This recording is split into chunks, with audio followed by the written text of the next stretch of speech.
రాయలపాడులో ఈ వల్ల వాళ్ళకి ఇచ్చేసి వచ్చేస్తాను, ఆడబిడ్డలు కాచుంటాను అంటే పోయినాం. ఎట్లుంటుంది నా మనసు?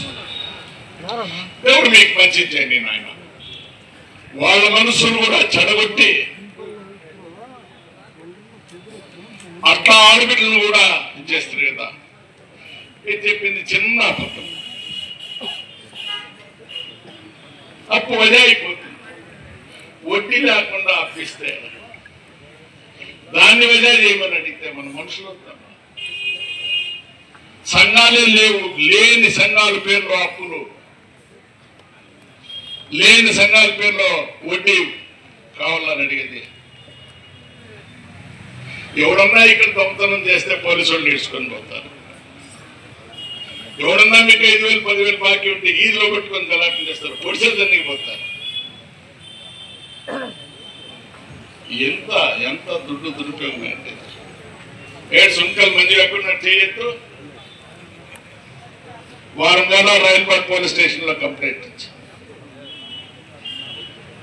రాయలపాడు సొసైటీ అంతా కాదు, వాళ్ళ సంఘాల్లో మట్టుకు 1 కోటి రూపాయలు. ఇంకా ఎక్కడెక్కడ ఏమేమైందో తెలియదు. నా కారులో ఒకనాడు నా భార్య కూర్చో ఉందా,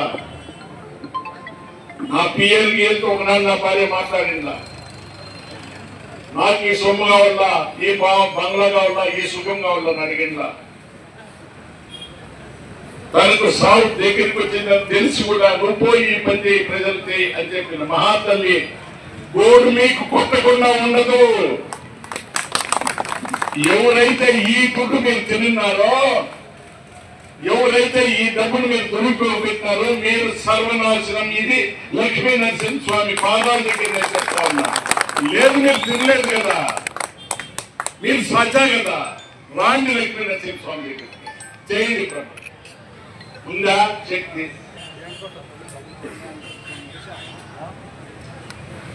పాత్రుడు రవి అక్కడ కూర్చో ఉన్నాడు. 7 మంది ఆడబిడ్డవాడి తమాష చేసేది. ఎన్ని కుటుంబాలు ఇట్లాంటివే.